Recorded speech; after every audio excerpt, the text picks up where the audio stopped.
तुकोबाराय विठ्ठल विठ्ठल तुकोबाराय विठ्ठल विठ्ठल तुकोबाराय विठ्ठल विठ्ठल. तुकोबांचं संकीर्तन 20. गेल्या वेळेला महाराजांच्या जयंतीचा पर्व काळ म्हणून आपण त्यांचा अभंगाचा विचार केला होता.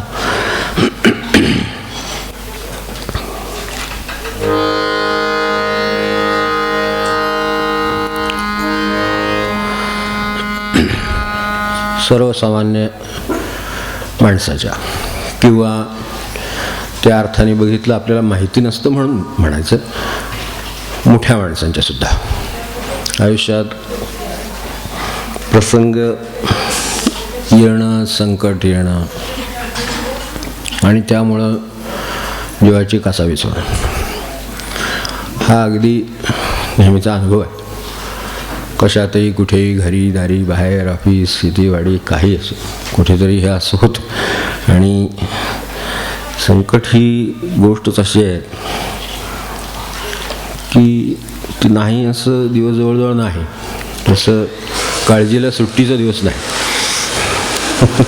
रविवारी काळजी करायची ना त्याच काय नाही, कुठं काय रविवारी काम करायचं नसतं हे ठीक आहे, झोप काढली चालते हे ठीक आहे, पण रविवारी काळजी करायची नाही असं नाही.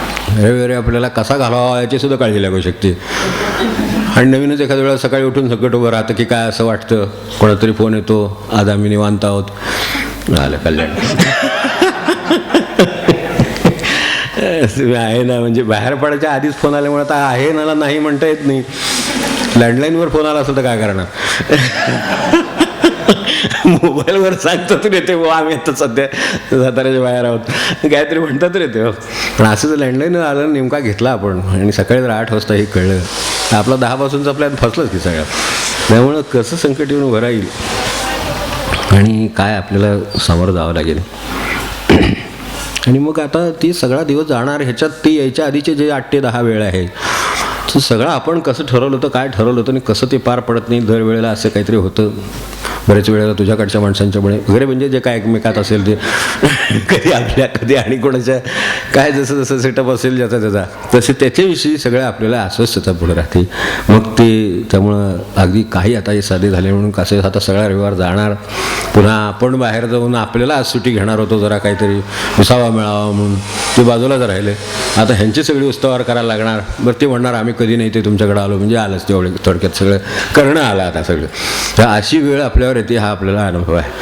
तर हे एक अगदी छोटं नेमकं फिरायला जावं, आज शांतपणे फिरून यावं म्हटलं तर फिरायला गेल्या गेल्याबरोबर कोण भेटेल सकाळ सकाळी हे काही सांगता येत नाही आपल्याला. जो त्या रस्त्याला नेहमी जात नाही तो नेमका त्या दिवशी त्या रस्त्याला येतो आणि समोरासमोर गाठ पडते. हो म्हणणं काय, हात हलवणं काय ते करावंच लागतं, ओळख द्यावी लागते, इच्छा असो नसो. मग ते पुन्हा आपल्या मनात तो घोळत राहतो दिवसभर, पण ते काय इलाज नाही त्याला. तेव्हा ह्यांनी सगळ्या दिवसाचे एक असा विषय निर्माण होते. आणि त्याहीपेक्षा म्हणजे जास्त अडचणीच्या गोष्टी वाटणाऱ्या म्हणजे काय तर उगाच पोटात जळजळ सुरू होते, कुठेतरी काहीतरी होतं, ते काय आणि होते का काय होते का काय ते घरीच त्याची कासावी साधीच, बाकीच्यांना सगळ्यांना घर हालतं सगळं. किंवा कुठंतरी उगाच वळताना उठताना काहीतरी छातीत कळालेली असेल, पुढं काय काय होतं वळ ऐकलेलं असतं सगळं झाल्यावर मग ते आपल्या हातात राहत नाही. तिथून नेल्यानंतर काय करतील कोणास ठाऊक, दाखवायला जावं न जावं, काय काय करतील, कशातून जावं लागेल.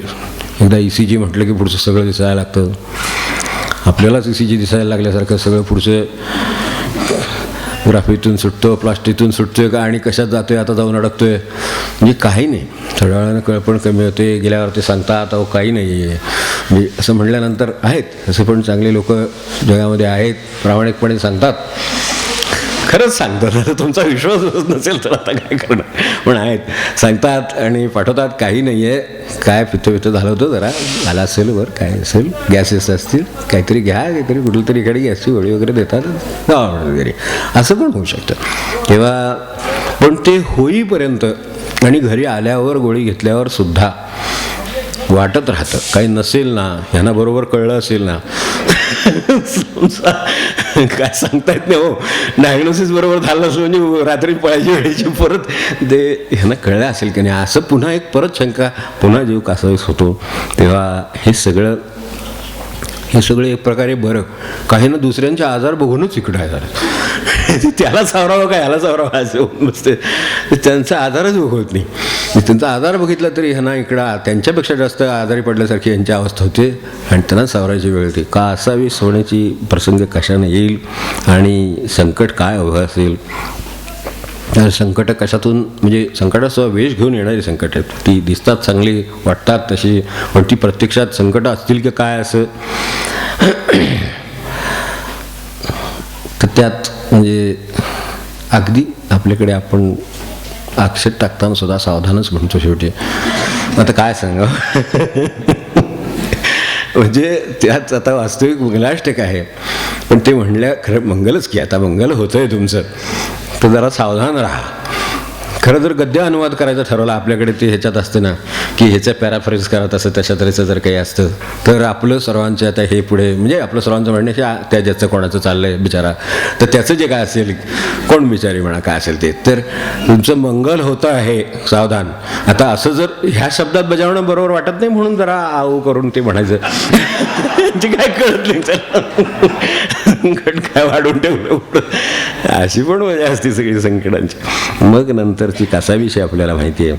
तर संकटाला तोंड देणं, ते गडबड गोंधळ होणं, मग आपल्याकडून पुन्हा त्याच्यात संकटात भर घालणं हा एक कार्यक्रम पुन्हा असतो. अनेकांच्या घरी संकट येतं नाही असं नाही, पण ते सगळे मिळून त्या संकटात जी भर घालतात ती बघितता संकट कमी आहे असं वाटतं मुळात. म्हणजे बाहेरून आलेल्या माणसं ते लगेच लक्षात येतं की अरे एवढं गोंधळ होण्यासारखं काही नाही, होण्यासारखं आहे, होईल एक थोड्या वेळात हे सगळं होईल. तसं नाही, ते बाकीचे आणखीन त्याच्यात गोंधळ घालतात. तेही सगळं मिळून आता हे काय यावं, मूळ असं का वाटावं हा प्रश्न आहे की आपल्याला एकदम एवढं गडबडून जायला का व्हावं, अशी कासावीस का असावी, वेगवेगळ्या कारणासाठी. अगदी शाळेतल्या मुलापासून सगळ्यांसाठी हे सगळं एक संकट येते आणि कासावीस व्हायला होते. आणि आता काय होते कोणा ठाऊक, हा प्रश्न ऑफिसमध्ये आहे, हा व्यवसायात आहे, व्यापारात आहे, शेतीत आहे, वाडीत आहे, सगळ्यात वेगळे अशी तऱ्हेचे संकट आणि कासावीसपणा आहे. याचं एक मूळ कारण काय असावं तर मूळतः आपण कोण आहोत आणि कोणाचे आहोत याचं विस्मरण त्याचं खरं मूळ कारण. अगदी खोलातलं आहे पण आहे ते खरं आहे. त्या क्षणी आपल्याला ज्या वेळेला काय झालेलं आहे, आता काय समजा आजारपण आहे, आता आपण म्हटलं तसं कोणी येणार आणि काय होणार आहे, काय ते व्हायचं असेल ते, आपण कोणाचे आहोत, त्यांची काहीतरी इच्छा असेल की नाही, त्यांचं याच्यावर काहीतरी नियंत्रण असेल की नाही, त्यांना काहीतरी करायचं असेल की नाही, काय जे असेल ते त्याचं विस्मरण झाल्यामुळे हे सगळा मधला गोंधळस्कर झालेला आहे. खरं सांगायचं तर त्यांना त्याची काळजी नाही का, कोणाला ज्याला पाठवला आहे तो आपला दिवस सगळा घालवणार अशी जी आपली कल्पना आहे, त्याऐवजी तो आपल्या दिवसाचं कल्याणसुद्धा करून जाईल. आपण कुठेतरी जाणार असू, काहीतरी गोंधळ होणार असेल, तिथे समजा उद्या गोंधळ झाला तर गेलो नसतो तर बरं झालं असतं हेच आपण संध्याकाळी म्हणणार. आणि परत त्यांना म्हणणार तुम्ही आम्हाला सावरायला पाहिजे होतं, गुरुलाच परत म्हणणार तुम्ही वेळेत आम्हाला हे सावरलं नाही म्हणून आमच्यावर हा प्रसंग आला, तर असं म्हणणार पुन्हा आपण संध्याकाळी गुरुलाच. मग त्यांनी आधी मी पाठवलेलं आहे, हे संकट नसून आपल्यावर ती कृपा आहे की नका जाऊ, काही गरज नाही आहे बाहेर जायची, आज गेला तर गोंधळ होईल, तर तो टाळण्यासाठी त्यांनी त्या माणसाला पाठवलं आहे. आता हे लक्षात घ्यायला आपण कोणाचे आहोत आणि त्यांचे आपल्यावर लक्ष आहे आणि त्यांना त्याची काळजी आहे हे विसरतं म्हणून संकट मोठं होतं. महाराज म्हणायचं ना, संकटापेक्षा भीतीनं संकट वाढतं. तर तसं ही भीतीनं निर्माण का होते, मुळात तर विस्मरणानं ही भीती निर्माण झाली.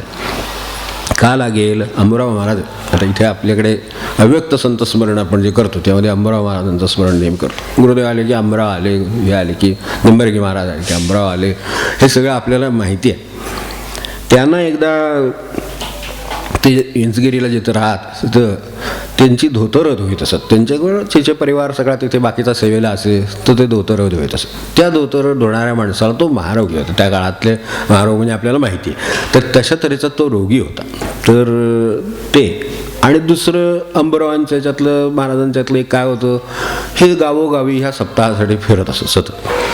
एखाद्या गावात समजा साथ आली, त्या काळात प्लेगच्या साथीचा मोठा विषय होता, तेव्हा प्लेगच्या साथी आल्या तरी ह्यांचा सप्ताह ठरल्याप्रमाणे त्या गावात होतच. त्याचा ह्याच्याशी काही संबंध नाही, ते आला असेल प्लेग. तर ते सगळं बघितल्यावर काही लोकांनी त्यांना विचारलं की हे म्हणजे आता ते काही चार आत्ता शिकलेले सुद्धा नाही. व्यवहाराने विचार केला तर बरोबर आहे, त्यांना काही व्यवहारातलं आपल्याला जसं कळतं व्यवहारातलं शिकल्यामुळं, तर तसं त्यांना काही कळत नाही. म्हणून एका कळणाऱ्या माणसाने त्यांना असं विचारलं की तुम्हाला हे संसर्गजन्य रोग आहेत वगैरे कळत नाही का तुमचे, तुम्ही हे कामं देता ते लोक करतात, तुम्ही ह्या अशा गावी जाता तिथं सप्ताह म्हणजे राहणं आलं तर ते सगळं तुम्ही करता, तर त्याचं तुम्हाला काही काळजी नाही का वाटत, हे सगळं नको का सगळं. पण ते कशासाठी काळजी कशासाठी व्हायची त्याची, ते म्हणे असेल ते तुम्हाला वाटतंय संसर्गजन्य आहे असं वाटतं तुम्हाला, त्यामुळे ते तुमचे मत असेल तसं, पण मला कशाला ते होईल, मला त्यामुळं काय होईल असं कसं होईल, मी माझं काय चुकलंय तेव्हा ते मला होईल. हां हे वाक्य मातच, माझं काय चुकलंय म्हणून ते मला होईल. हे काय आहे की मी आणि माझे गुरु हा जो माझा संबंध आहे तो इतका अतूट आहे की त्यांना सांगून मी जे केलेलं आहे, त्यांनी जे मला सांगितलेलं आहे ते मी आचरतो आहे. त्याच्यामध्ये माझं जर काही चुकलेलं नाही, ते यातला प्लेग काय, त्याचा आणखीन काय, त्याचा बाप काय, मला काय करू शकणार नाही, ही त्यांना खात्री आहे. आणि ही खात्री पुन्हा या माणसानं कुठं वाटते ना, कारण ते शिकली सवरलेली माणसं हुशार ती, त्यामुळं त्यांना असं वाटलं की थोडे आढळणे नाही म्हटलं तरी शेवटी राहत असते की मनात येतच की यांना हे नाही, याचा मेकॅनिझम माहिती नाही की इन्फेक्शन म्हणजे काय वगैरे. तर बरोबर आहे, त्या काळात आणखीनच चार शिकलेल्या लोकांच्या आणखीन चलती होती, आता सगळे शिकलेले असतात. तर त्यामुळे ते गुरुदेवांनंतर त्याने हे विचारलं होतं. गुरुदेवांना म्हणले की बुवा असं ते म्हणाले हे अज्ञानाचं लक्षण समजावं काय असेल. माणसांची सुद्धा तयारी म्हणजे गुरुकडे टिकणं कठीण आहे म्हणतात ते खरंच आहे की त्यांची म्हणाले अज्ञानपणा होता.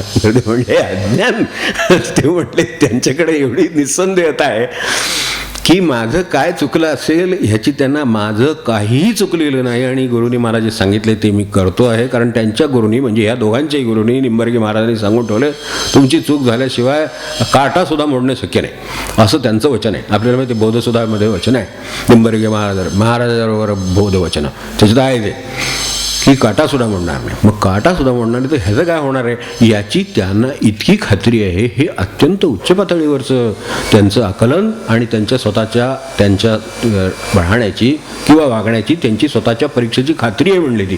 तुम्ही काय सांगता त्यांना म्हणले, अज्ञानी काय म्हणता म्हणले.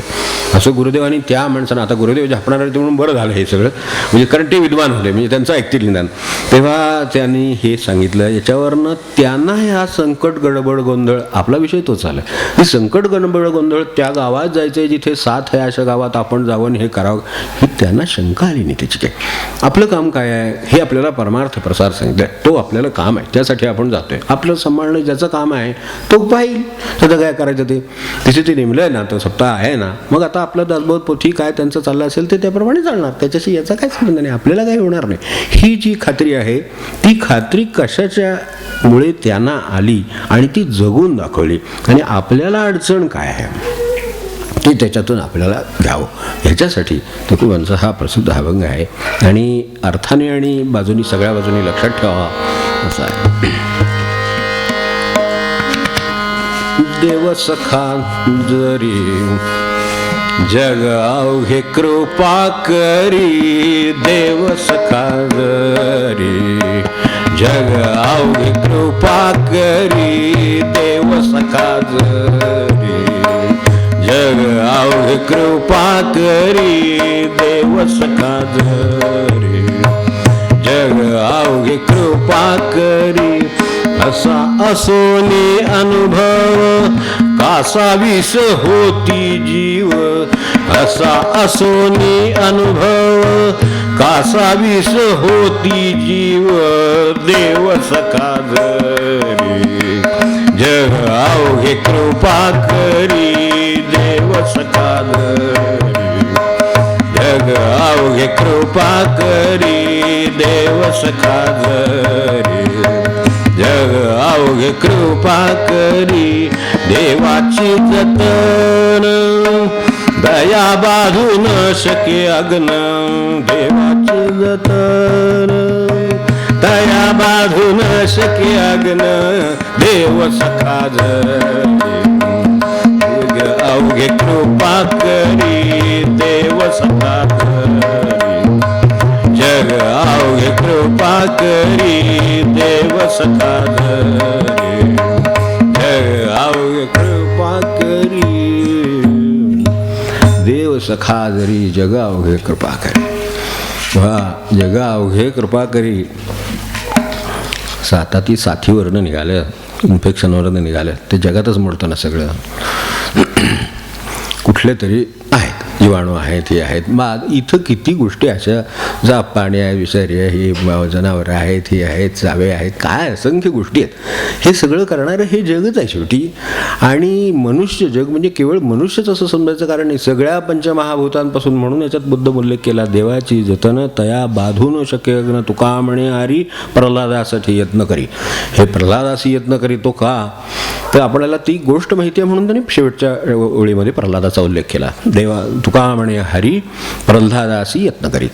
तेव्हा तो त्याला आपल्याला त्या गोष्टीमुळे माहिती आहे, पुराणातलं आहे, म्हणून आपल्याला असं वाटेल कदाचित की हे त्यावेळेला घडलं होतं का नाही, त्याला तेलाच्या तुकळीत टाकलं होतं का नाही, त्याला हे केलं होतं का नाही, ते केलं होतं. तसं नाही, हे आजचं आहे. उमराव महाराज आत्ता 100 वर्षाच्या काळातले आहेत. आत्ता इथे आपल्याकडे साताऱ्यात ते येऊन राहून गेलेले आहेत. इथे सप्ताह त्यांचा हे ज्या उल्लेख केला तसा सप्ताह इथे साताऱ्यात झालेला आहे त्यांचा. तर हे सगळं आपल्या जवळचं पाहण्यातलं असं आहे. त्याच्यावर तर निदान आपण लक्षात ठेवावं. आता प्रल्हादाचं प्रमाण आहेच, त्यात शंकाच नाही. पण ज्याची जतन अशा तऱ्हेनं देवाची जतन तया बाधू न शके अग्न. त्यांनी एक सांगितलं, अग्न एवढा उल्लेख करून प्रल्हादाचा उल्लेख करायचं कारण एवढंच की ती कथा आपल्याला माहिती आहे.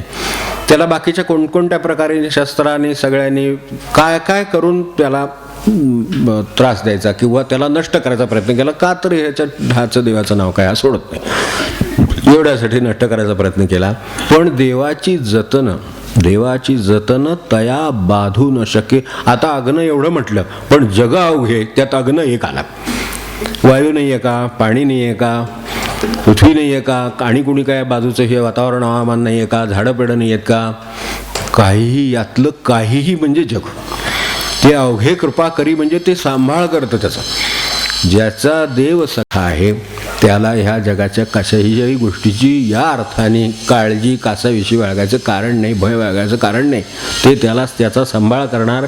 आणि सांभाळ करणार याचा खरोखर आपल्याला खरं सांगायचं तर अनुभव आहे. असा असोनी अनुभव. एखादं म्हणेल देवाने सांभाळ केल्याचा मला काय अनुभव नाही. जो कोणी सांगणार आहे तो स्वतःच त्याचा अनुभव आहे. तुम्हाला अनुभव नाही. मला म्हणाले ते एक जण हे असं की आम्हाला काही त्याचा अनुभव नाही. म्हटलं ठीक आहे, अनुभव नाही हे तुम्हाला कसं कळलं. सुरुवात तिथूनच आहे, पुढचं सगळं त्याच्यात आलं. अनुभव नाही कसं कळलं, तर आमचा अनुभव आहे ना. म्हणजे तुम्ही कुणीतरी आहात आणि अनुभव घेण्याची तुमच्याकडे क्षमता आहे. त्यानुसार तुम्हाला गेल्या आज 50 वर्षाचं आठवते की एकही देवाचा अनुभव मला नाही. म्हणजे 50 वर्षाची स्मृती तुम्हाला आहे, ती कुणी दिली? देव सांभाळ करीत नाही असं कसं म्हणताय? 50 वर्षात तुमचं लक्ष नव्हतं, आता त्याला काय करणार? राजाची स्वारी गेली पण आम्हाला काहीच नाही, धूळ जुळली अंगावर. मग त्याला काय करणार? आपलं लक्ष नव्हतं तेव्हा. मग आता 50 वर्षात माझा सांभाळ काय केला, काय 25 वर्षात माझा सांभाळ काय केला याची मला कल्पना नाही. याला देव काय करील त्याचं काम करून झाले. म्हणून तर आज 50 वर्ष आपण सांगतोय की मला देवाचा कुठलाही अनुभव नाही. अनुभव नाही म्हणजे तुम्ही 50 वर्ष आहात, हाच अनुभव सर्वात मोठा आहे. त्याच्याबरोबर तुम्हाला हे सगळं कळते, हा केवढा अनुभव आहे. कारण न कळणारी माणसं आपल्या समोर दिसतात, ज्यांना समजा कळायची इच्छा आहे पण त्यांना कळून घेण्याची क्षमता नाही अशी माणसं नाहीत. आपल्या का आपण मेंटली रिटायर्डेड म्हणत नाही. झालं रिटायर्डेड म्हणजे कळतं काय आहे ते कळणं म्हणजे, पण मिळालेल्याची किंमत ते गेल्यावर कळते. हे माणसाचं दुर्दैव आहे, त्याला काय करायचं. जे मिळालेलं आहे त्याची किंमत ते गेल्यानंतर कळते. ते असताना कळली असती तर एव्हा देवाचे उपकार आतापर्यंत किती झाले याची यादी झाली असती. पण ती का होत नाही? असा असोनी अनुभव.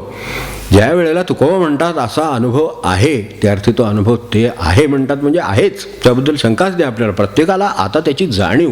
एखाद्यासाठी आपण काय केलं, मुलाला एखाद्याला काय तुम्ही वाढवलं, काय केलं, त्याच्यासाठी शिक्षण दिलं, काय हाल सुचले, काय जे केलंय ते केलं हे खरं आहे. त्याला जाणीव असेल की नाही हे सांगता येत नाही. असं असू शकतं की नाही, एखाद्या ऑफिसमध्ये मनुष्य काम करतो, बराबर सगळं ते वर यावं, काय ते प्रगती व्हावी, काय टार्गेट काम सगळं त्याच्यासाठी काम करतो.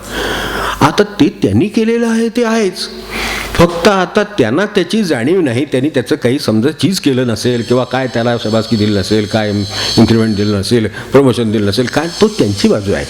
जाणीव असणं हा प्रश्न आहे, केलेलं असणं हा प्रश्न आहे. ती जाणीव नाही याचा अर्थ केलेलं नाही असं नाही. ज्यांनी केलेलं आहे त्याला माहिती आहे की आपण याच्यासाठी काय काय केलेलं आहे.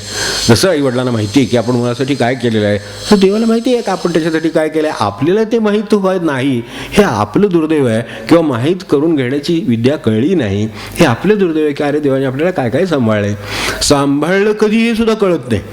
सगळं विघ्न होऊन गेल्यानंतर कळतं की त्यावेळेला ते विघ्न आलं होतं आणि ते परस्पर बाहेरच्या बाहेर मिटलं होतं. हे आपल्याला घरात बसून त्या सगळ्या प्रसंगात आपल्या घरात किती वेळा असे कार्य झाले असतील, लग्न झाले असतील, इतर गोष्टी घरातले कार्यसमारंभ पार पडले असतील. बाहेरच्या बाहेर काहीतरी होतं, ती बाहेरच्या बाहेरच लोक मिटतात. कोणतरी जगाओघे कृपा करी ते परस्पर मिटवतात, तुमच्यापर्यंत येऊन पण देत नाहीत. सगळं व्यवस्थित झाल्यावर आपल्याला वाटतं काय आपण शांत केलं, व्यवस्थित मॅनेजमेंट केली म्हणून सगळं सक्सेसफुल झालं वगैरे वगैरे. ते आपल्या गप्पा चाललेले असतात. ते त्यांना माहीत असतं की उगाच कशाला ह्यानं सांगा बाहेर काय झालं होतं ते, पण ते झालेलं त्यांचं त्यांनी मिटवलेलं होतं.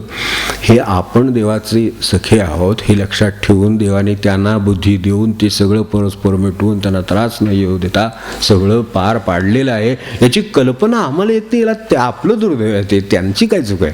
म्हणून त्यांनी म्हटलं असा असोनी अनुभव, असा अनुभव आहे, फक्त जरा मागं व्हायची गरज आहे की त्यावेळेला कुणी सावरलं.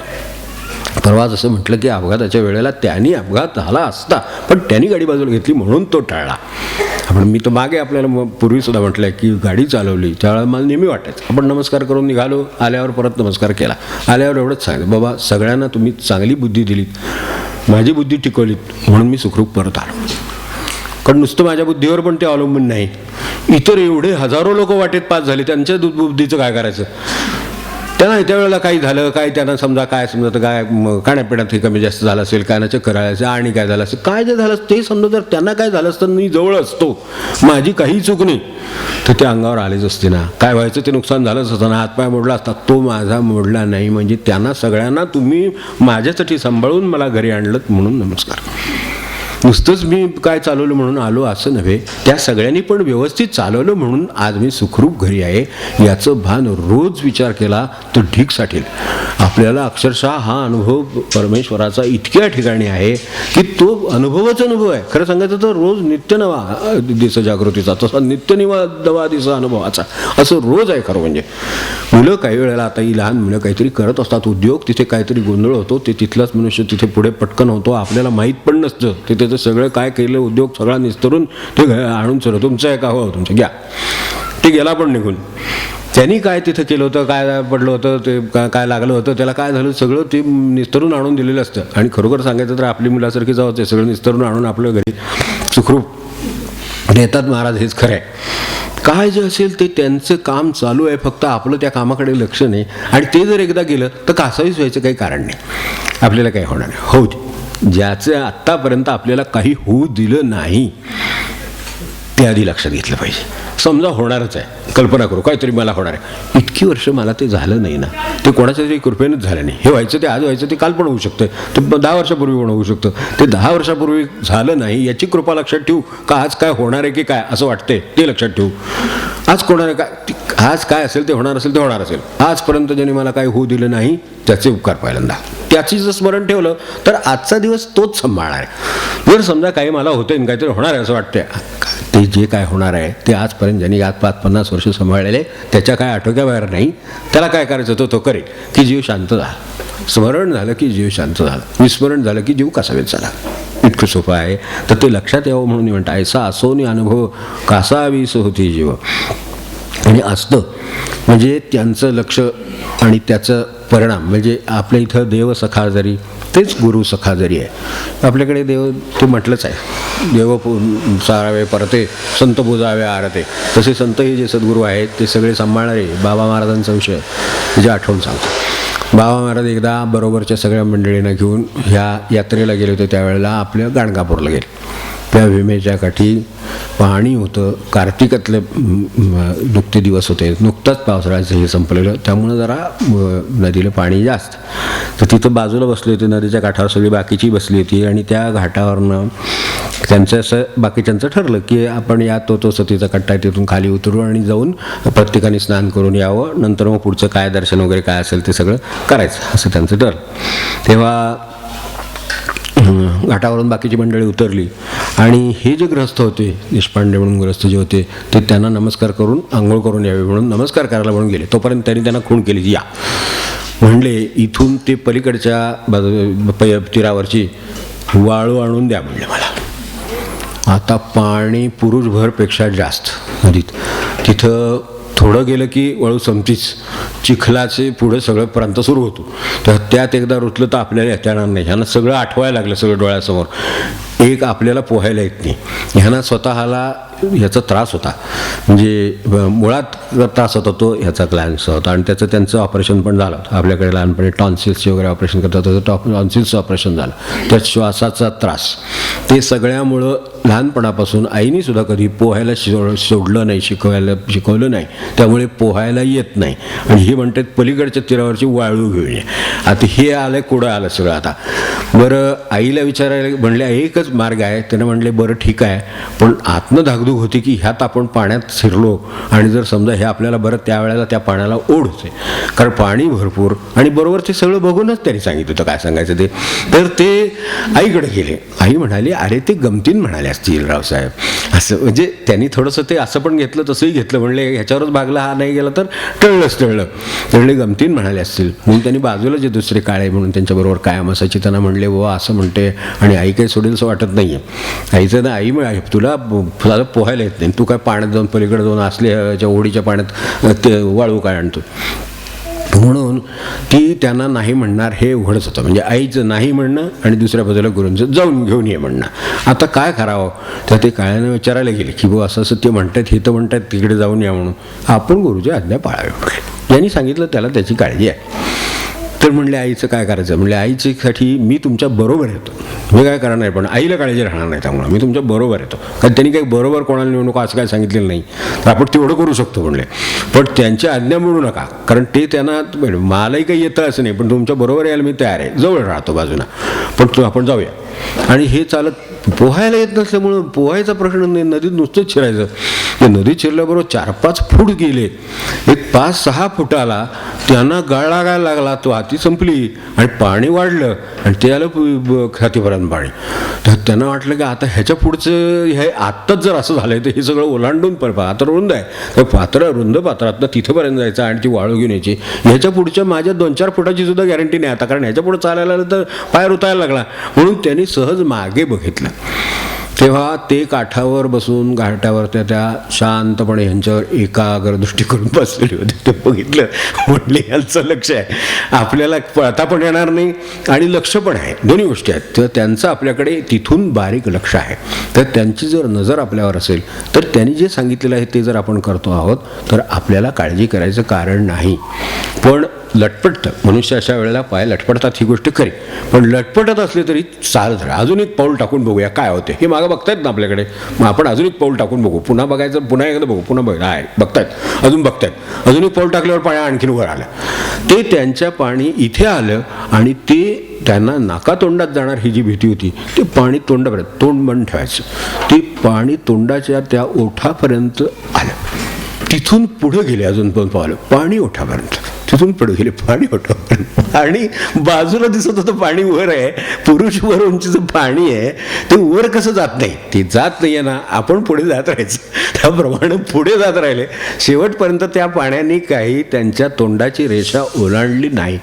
पलीकडच्या बाजूला गेले, रेती उचलली, दोघांच्या डोळ्यात पाणी यायच्या वेळेला ती हे बाजूला गेलेले आणि डोळ्यात पाणी आलं. ती म्हणले उचलली, ती त्यांनी म्हणल्याप्रमाणे वाळू बरोबर घेतली, ती वाळू बरोबर घेऊन पुन्हा पाण्यात हे समोर आपले बघत बसते त्यांच्याकडे.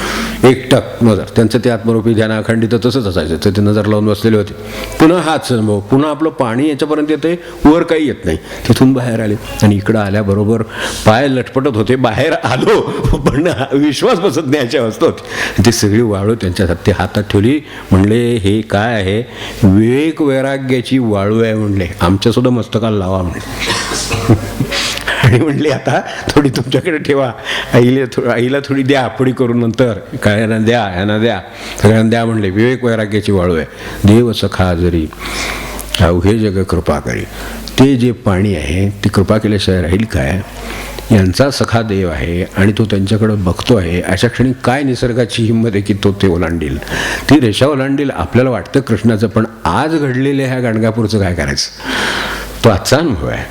सांगणारा आहे, त्यात सांगणारा मनुष्य आहे, तो सांगतो आहे की माझ्या ह्याच्यावर पाणी आलं नाही जाऊन येईपर्यंत, की जिथे पुरुषभरपेक्षा जास्त पाणी आहे, पाण्याला ओढ आहे, तेव्हा तोलही गेलेला नाही, बुडालेलंही नाही, आणि पाणी कधी नाकापर्यंत आलं पण नाही.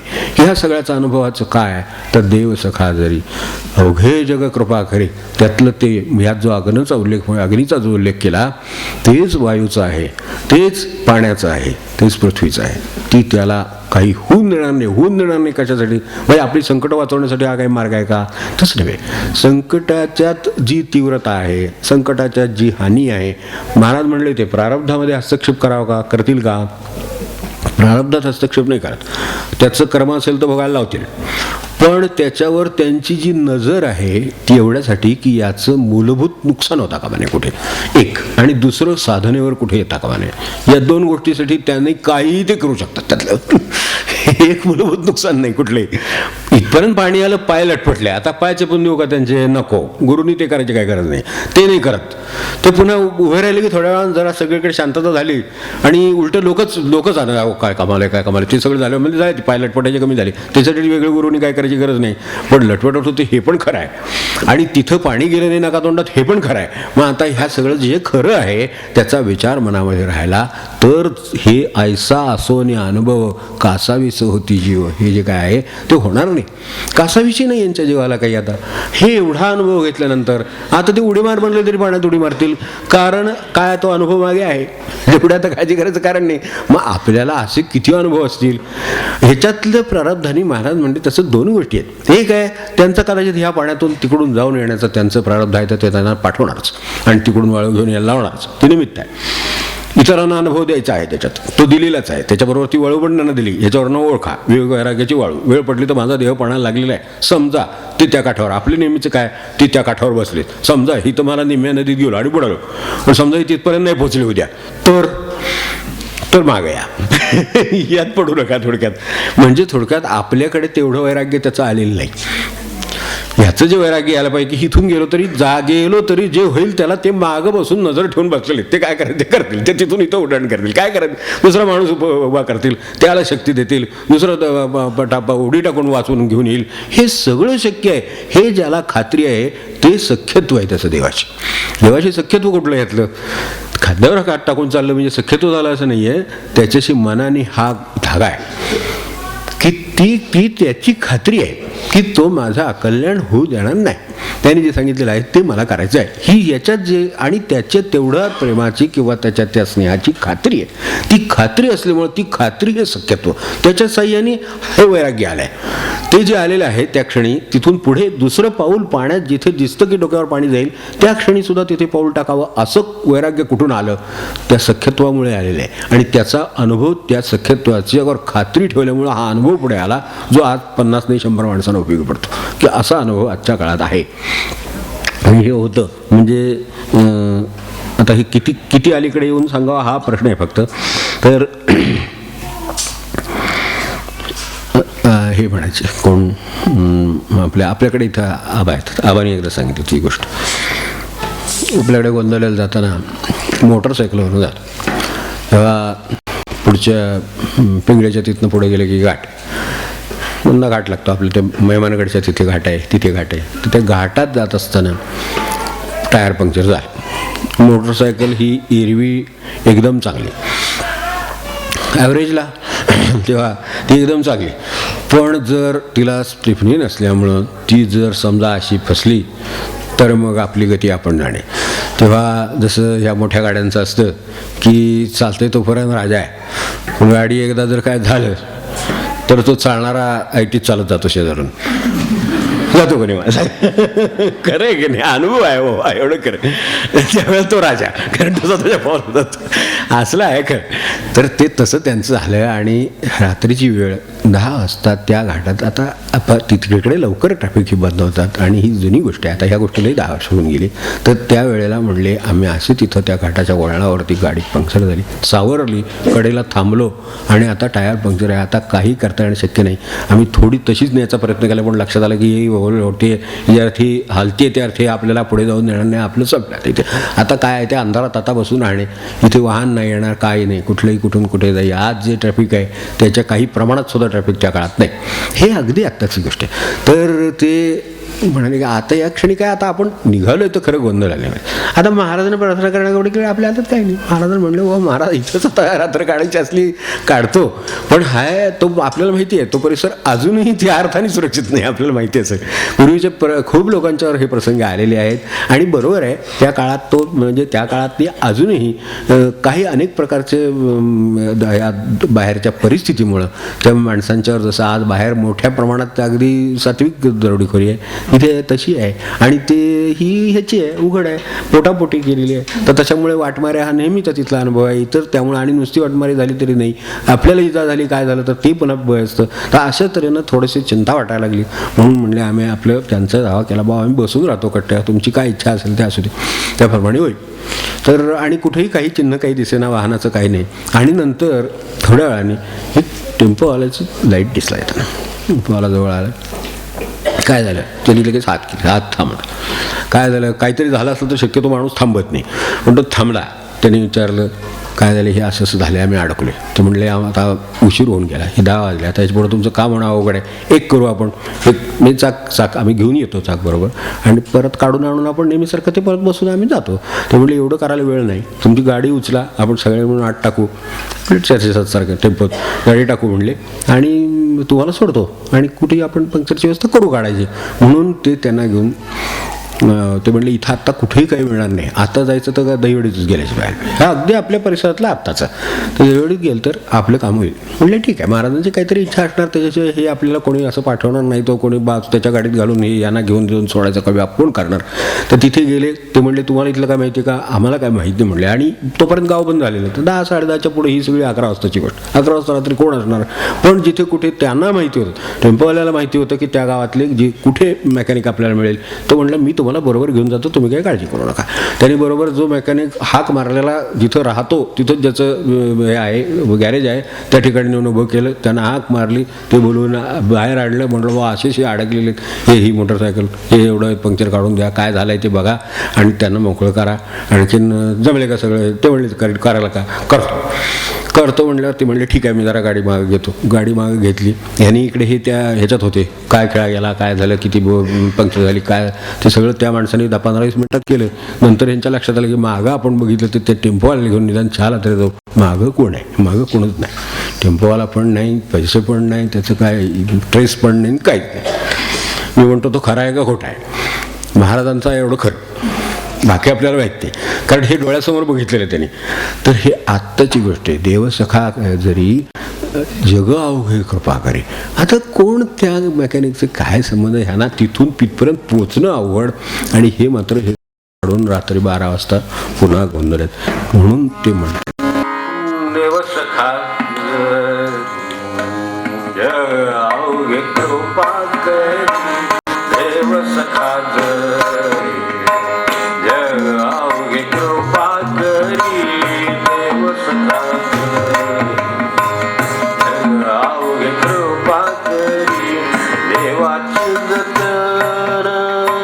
दया बाधून शक्य अग्न देवसखा जग अवघे कृपा करी, देवसखा जग अवघे कृपा करी, देवसखा जग अवघे कृपा करी. तुका म्हण हरी प्रल्हादासी यत्न करी, तुका म्हणे हरी प्रल्हादासी यत्न करी, देवसखा जग अवघे कृपा करी, देव सखा जग अवघे कृपा करी देव सखा जग अवघे कृपा करी. अशी जर आपल्याला संतांची भगवंताची कोणाची कृपा मागे असेल तर हे जगाला कृपा करणं भाग आहे. कारण ते जग त्याच्या सत्तेच्या बाहेर नाही, जगाला ऐकावं लागतं. आपल्याला माहिती असेल याच्यामध्ये डोळे महाराज म्हणून ते मुंबईला असताना तिथे अंबरनाथला एक फॅक्टरीमध्ये अधिकारी ग्रस्त होते. अंबरनाथची फॅक्टरी बाहेरच्या प्रांतातलं ते अमरनाथ गुप्ता म्हणून. तर ते गुप्तांचा एक मुलगा होता 10 महिन्याचा. काय झालं काही कळलं नाही. तो आजारी पडला, आजार वाढत गेला. तिथल्या सगळ्या मंडळींनी त्याची परीक्षा केली, त्याच्यावर उपयोग काही होईना. ते डोळे महाराजांचे निस्सीम हे होते, भक्त होते. डोळे महाराज मुळात अक्कलकोट स्वामींचे प्रेरणा मिळून त्यांचे भक्त झाले. पुढे त्यांना बाबा महाराजांच्याकडे पाठवलं. आणि बाबा महाराज ते आल्यावरच म्हणले, पहिल्यांदा त्यांच्याकडे आले तेव्हा बाबा महाराज म्हणले आले सगळ्यांचे डोळे आले म्हणले. तर काय गमती जमती येतात ते. तर ते पुढंच देत जात असत. आणि स्वतः सिद्धपुरुष होते, त्यामुळं त्यांच्यावर या हे जे गोष्ट होते त्यांची श्रद्धा होती. तर त्यांनी सांगितलं हे अशी परिस्थिती झाली. मग शेवटी आता डॉक्टरने विचारलं बा काय तुम्हाला काय वाटते, कसं काय हे आता, कारण हा सिरियस होत चालला. मग डॉक्टर म्हणले आता तुम्हाला आपलं तुम्ही मनगट्ट करून ऐका, सांगणं भाग आहे, तुम्ही म्हणताय तर मी सांगतो तुम्हाला, उद्या सकाळ काही हा पाहणार नाही मुलगा. तेव्हा ठीक आहे म्हणाले. आता काय जे आहे ते स्वीकारायचं आहे आपल्याला, त्याचं तेवढं आयुष्य असेल काय असेल. म्हणून ते ऐकल्यावर ते म्हणले ठीक आहे, आता आपण प्रयत्न केलेलेच आहात, आपल्याला काय केलं असेल, आणखीन काय करायचं असेल तर करा. आणि आपण स्वतः उठून डोळे महाराजांकडे गेले. डोळे महाराजांचं कानावर घातलं, असं असं झालं असं म्हणतायत. बरं ठीक आहे म्हणले, मी येतो. आले, त्याच्या शेजारी बसले, त्याच्या अंगावरनं हात फिरवला आणि उठले.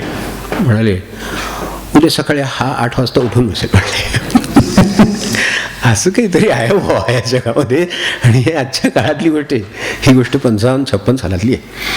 तेव्हा म्हणले हा उठून बसेल म्हणले, उद्या सकाळी 8 वाजता उठून बसेल. तेव्हा आता बाधू न शक्य अग्न, तसं ह्यातलं काहीच वागू शकत नाही. हे वेगवेगळं का सांगितलं, वायूचं तेच आहे, सृष्टीमधल्या ह्या तत्वांचं पंचमहाभूतांचं तेच आहे, माणसांचं तेच आहे. माणसंसुद्धा त्याला त्रास द्यायचा झाला तर त्याला देवत नाही, देता येत नाही, असं काहीतरी होतं आणि ते थांबतात.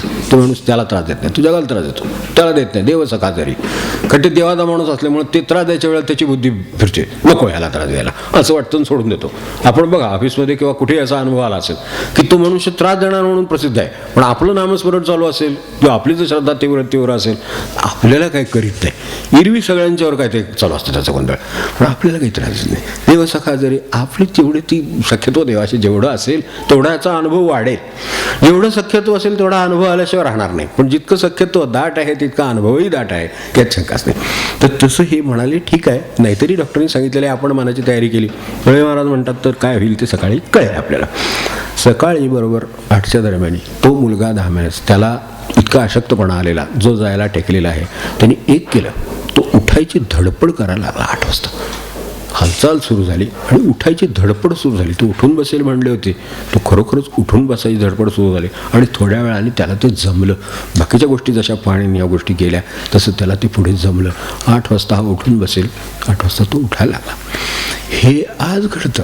म्हणजे ह्यावरून म्हणून मला असं म्हणायचं की हे प्रल्हादासी यत्न करी एवढं मर्यादित नाही. त्याने सगळ्यांना प्रल्हाद माहिती आहे, त्याची गोष्ट माहिती आहे म्हणून प्रल्हादासी यत्न करेल, त्याच्यासाठी यत्न करेल, त्याच्यासाठी राबतोय.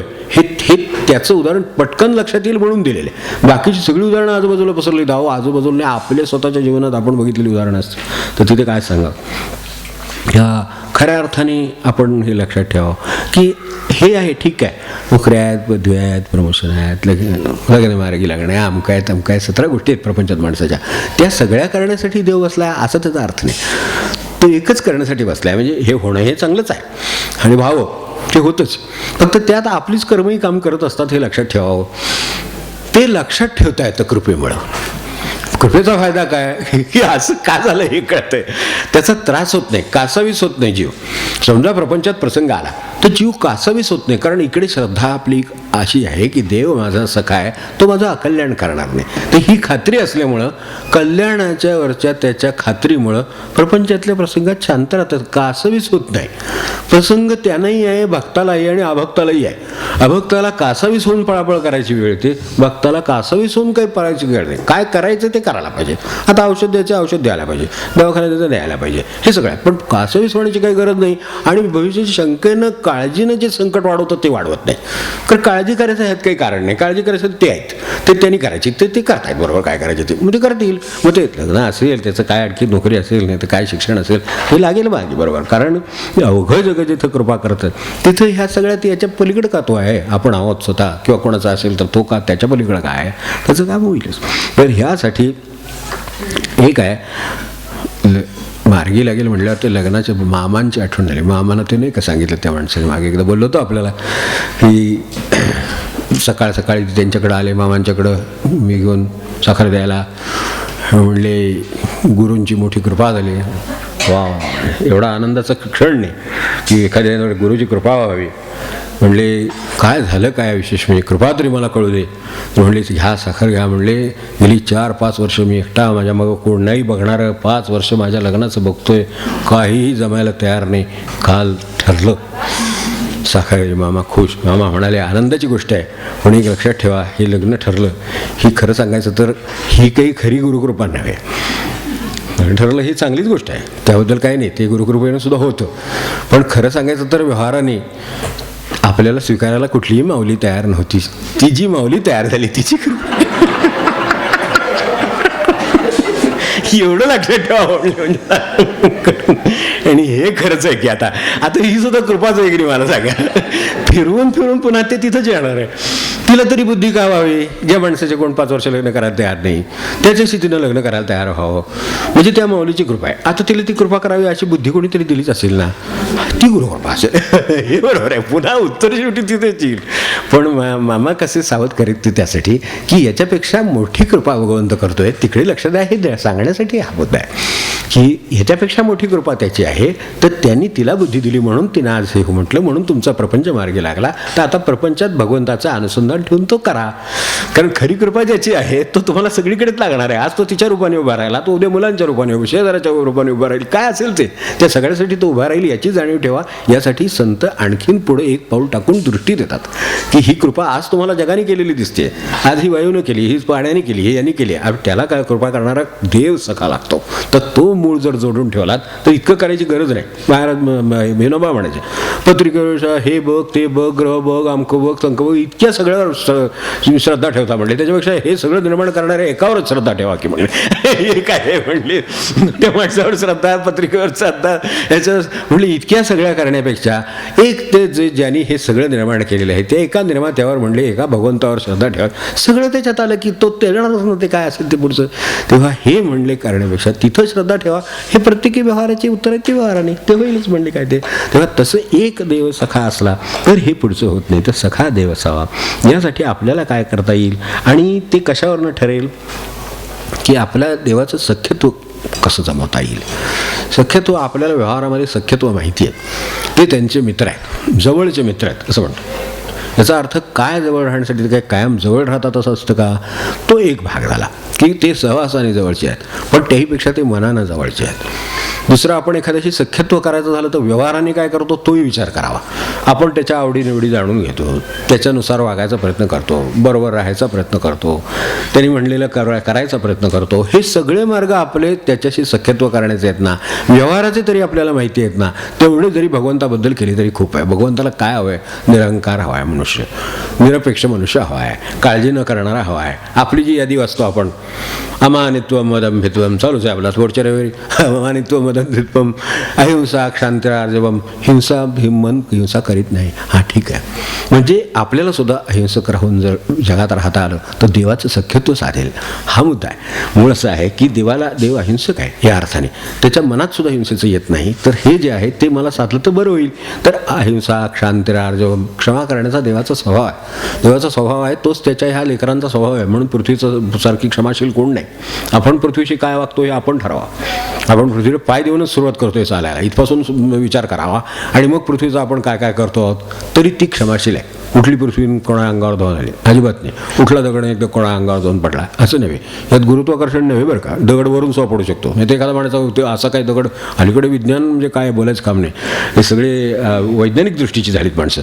त्यामुळे ते काय की ते असं म्हणतात की दगड पृथ्वीला राग आला तर पृथ्वी दगड मारेल असं कसं होईल, कारण गुरुत्वाकर्षणाच्या अगेन्स्ट वर दगड कसा जाईल, वर नाही जाणार, वरून खाली येऊ शकतो की यायला काय वेळ असतो. तेव्हा तसं नाही आहे. पृथ्वी म्हणजे डोंगराची पृथ्वीच आहे. तर त्या दृष्टीनं तसं काही असलं तरी ही सगळी तत्व त्याच्याप्रमाणे क्षमाशील आहेत. म्हणून तेच क्षमाशील आहे. झाड क्षमाशील आहे. जो खंडावया घावं घाली त्यालाही तेच आहे. पाण्याचं तेच आहे. त्याची सगळी कृपाच आहे. तेव्हा ही जशा पद्धतीनं क्षमेनं राहतात तसं मी क्षमेनं राहिलो तर मला भगवंताचं सख्यत्व साधेल. सख्यत्व कसं साधेल हा पुन्हा प्रश्न आहेच. हे सगळ्याचं मूळ सख्यत्वामध्ये. देवाच्या सख्यत्वासाठी पडाव्या जीवलगांच्या तुटी इथपर्यंत आहे ना. समर्थाने आपल्याला म्हणलेलं आहे देवाच्या सख्यत्वासाठी पडाव्या जीवलगांच्या तुटी. जीवलगांच्या तुटी आपल्याला मनानं सहन होणार नाहीत. तर पडाव्या जीवलगांच्या तुटी प्रत्यक्ष पडली तर देवासाठी चालेल काय तर चालेल. देवासाठी असले तर चालेल. असं असेल तर देवाचं सख्यत्व होईल. देव तुमच्या जीवलगांची तुटी अजिबात पडून देणार नाही. जो त्याच्यासाठी तुटी पत्करायला तयार आहे त्याची तुटी तो कशाला पडून देईल. तो म्हणेल ह्याची सख्यत्वासाठी काय करायची तयारी आहे ते मला समजलं. तुकोबांची तयारी काय आहे.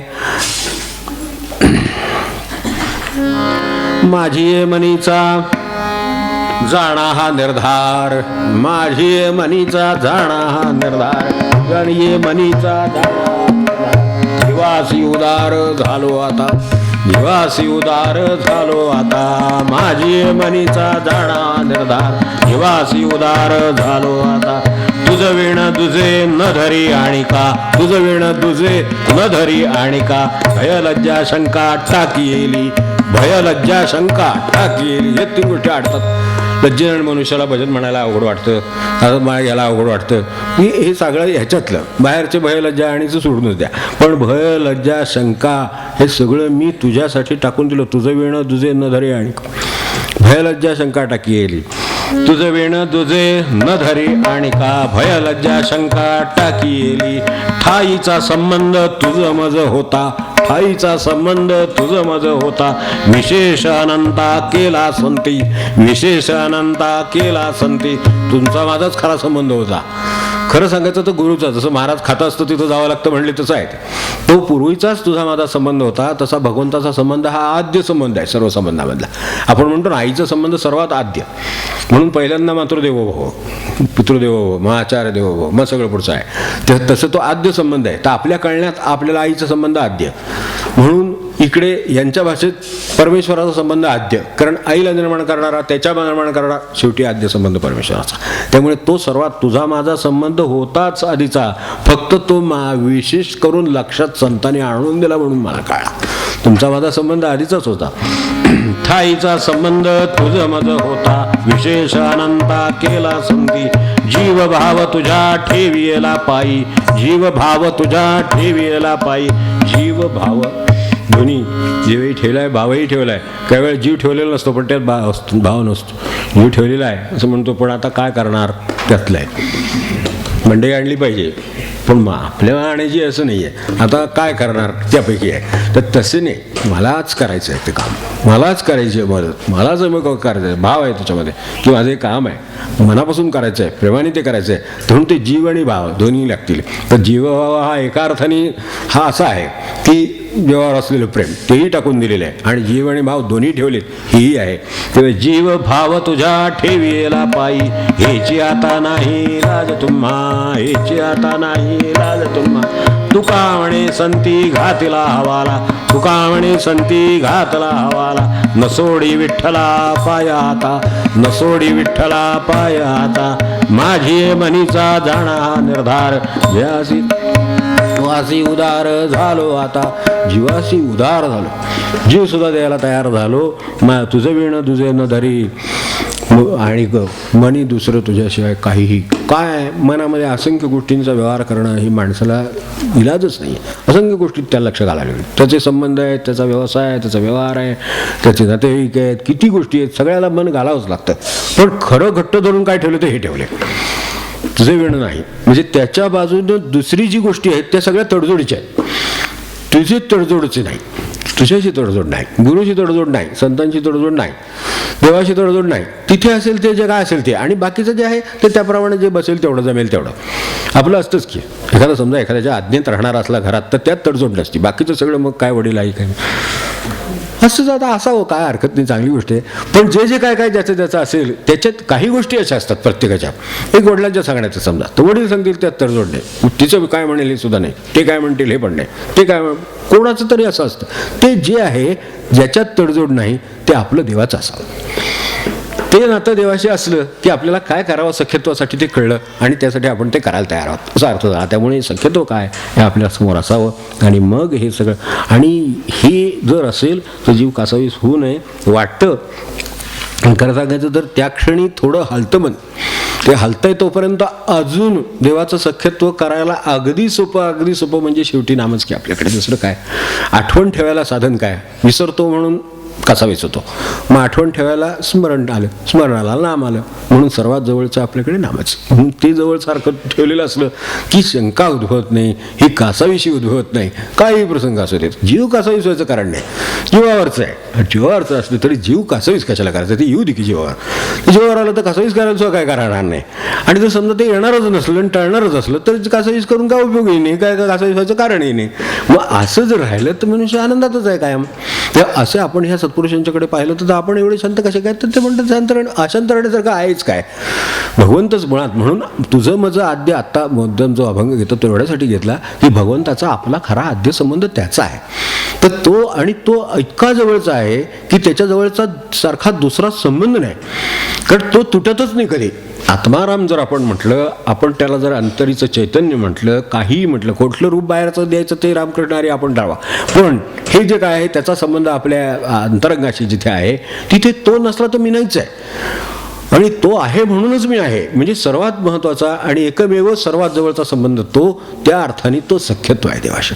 त्या अर्थाने माझं माझ्याशी अंतरंगातल्या रामाशी सख्यत्व आहे, ते असावं. मग हे हालायला होत नाही. पांडुरंग बुवांना आपल्याला आठवत असेल, त्यांच्यासारखा तयारीचा शिष्य आहे, लहान आहे बरोबर आहे, त्यावेळी ते लहान होते आपल्याला माहिती असेल. ते त्या जंगलातून जात असताना महाराजांनी त्या सतत नामस्मरण करणारे महाराजांच्याकडून नाम घेतलेले, पण जंगलात याच्यात आपल्या मध्य प्रदेश आणि हे सगळे माहिती असेल ते त्या प्रांतामध्ये अजूनही इतकी निबिड, आजही निबिड आहे. हे त्या काळात महाराज असतानाची गोष्ट आहे, 125 वर्षापूर्वीची गोष्ट आहे किमान. त्यावेळेला पांडुरंगांचा संबंध आल्यानंतर ते ज्या वेळेला त्या निबिड अरण्यातून जात होते त्यावेळेला बरोबर दासबोध असे त्यांना माहिती, ते दासबोध कायम त्यांच्या वाचनात असेल, ती पोथी गुंडाळलेली बरोबर होती आणि नाम घेत चालली होती. तेव्हा ते जाताना तो समोर त्या जंगलात, निबिड जंगलात असल्यामुळं तिथं समोर त्यांच्यासमोर एकदम डरकाळे फोडून तो वाघ समोर दिसल्याबरोबर गाळण उठते. क्षणभर थांबले, पळाले नाही पण थांबले, एवढं खरं चालताना. आणि तो समोर थांबला. त्यांनी शेवटी महाराज म्हणून मोठ्याने हाक मारली.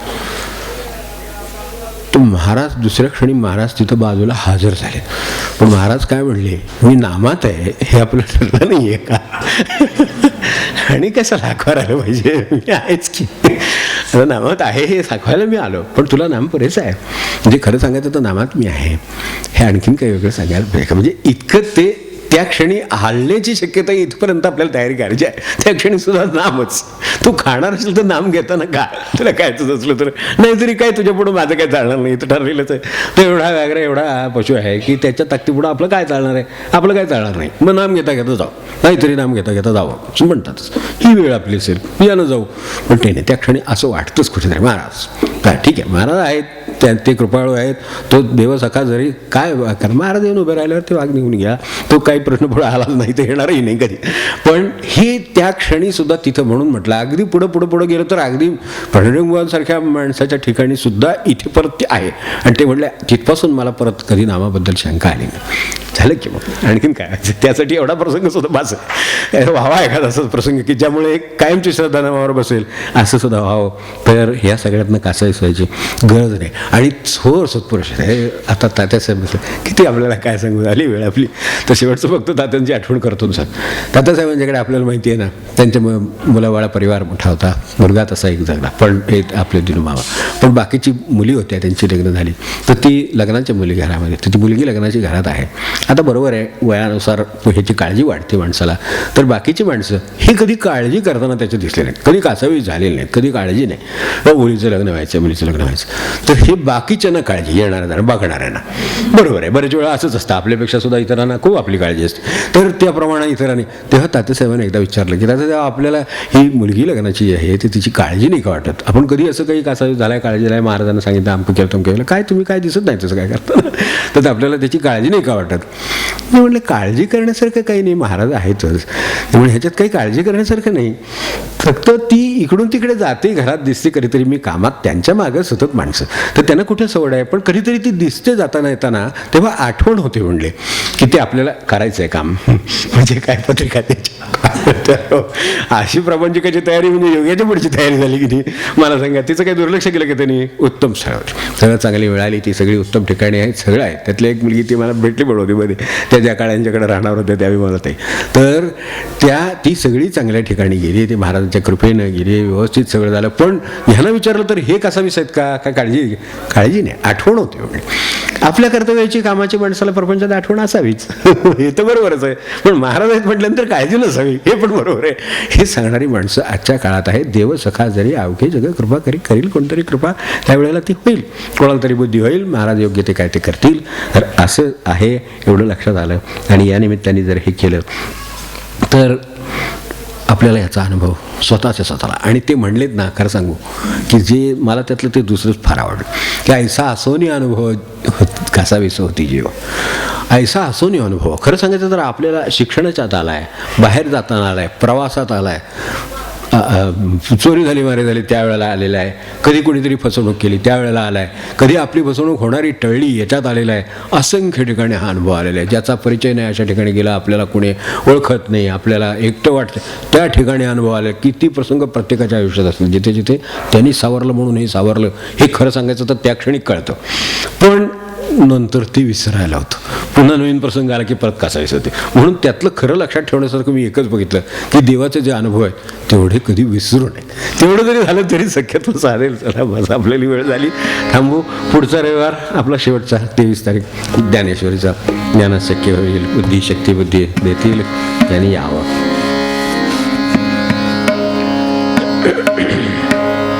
हे कसं आहे माहिती आहे, रामकृष्ण म्हणायचे, रामकृष्ण काय म्हणायचे की त्या माणसाचं उदाहरण द्यायचे ना, की त्याला गावाकडं तोच गावातला एक सुशिक्षित मनुष्य शहरामध्ये राहणारा, तेव्हा खेड्यामध्ये अडचणी असतात, वस्तू नसतात, मिळत नाहीत, हे होत नाही. तर त्याला गावाकडून पत्र आलं आणि त्यांना सांगितलं की बाबा अशा अशा वस्तू आपल्याकडे कार्य आहे, तर त्यासाठी भेटवस्तू, त्या काळात धोतर जोड्या हे अशा गोष्टी शहरातून मिळायच्या, त्या घेऊन जायच्या. तर त्याची यादी त्यांनी पाठवली होती. ती यादी आली, त्यात काय वस्तू लिहिलेल्या होत्या, धोतर जोड्या आहेत, नंतर मिठाई आहे, अशा काही गोष्टी ज्या शहरात मिळतील त्या तू येताना घेऊन ये, असं त्याला एक पत्र आलं. ते पत्र आलं त्यावेळेला त्याच्या लक्षात होतं, पण मध्ये बरेच दिवस असल्यामुळं ते पत्र कुठेतरी राहिलं आणि ते विसरलं. म्हणजे कुठे गेलं ते सापडेना, आणि काय काय लिहिलं होतं ते आठवेना. त्यामुळे ते सापडेना ना आठवेना, ह्याच्यात ते शोधाशोध सुरू झाली त्या पत्राची. आपल्याला काय काय आणायला सांगितलं होतं, बरं आता जायचा दिवस आला, एक दिवस आधी तरी ती खरेदी केली पाहिजे, आणि उद्या आता गावाला जायचं आणि ते कार्याची वेळ जवळ आली, तेव्हा पत्राची शोधाशोध सुरू झाली. बराच वेळ शोधाशोध केल्यानंतर ते पत्र सापडलं. पत्र सापडल्यावर यादी सापडली की सगळी यादी, काय 4 वस्तू लक्षात ठेवायच्या, एवढं काय अवघड नाही, लगेच पत्र फेकून दिलं. आता काय पत्र ठेवायची गरज नाही, या अर्थाने किती ठेवलं बाजूला. आता उठले आणि ताबडतोब काय पिशवी होती ती घेतली, पैसे घेतले, बाजारात काय वस्तू आणायला सांगितल्या त्या आणल्या पाहिजेत. तसं आपल्याला खूपच देऊन ठेवलेले आहे, फक्त आता ते यादी गळपटल्यासारखं ते ती एकदा शोधली पाहिजे, गाथा शोधली पाहिजे, आणि त्यातून बघितलं पाहिजे काय काय सांगितलं करायला. ते काय तेच देवच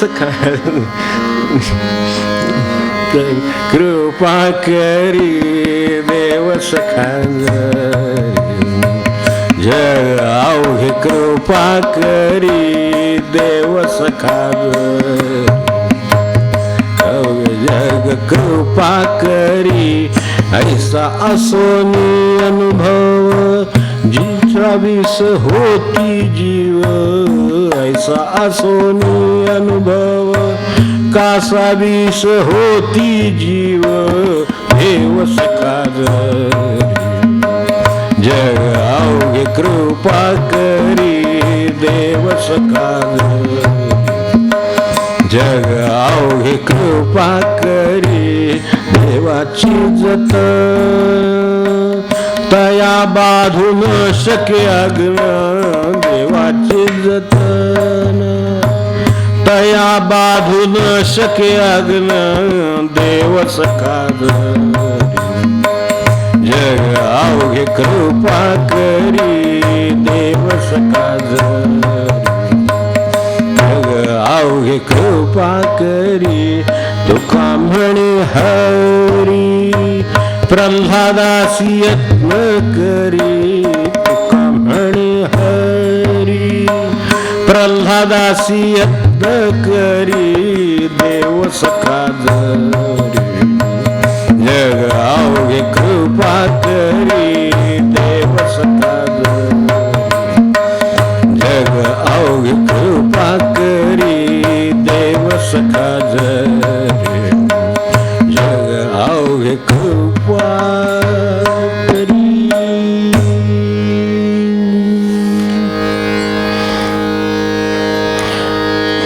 जानकी जीवन स्वर्ण जय जय राम।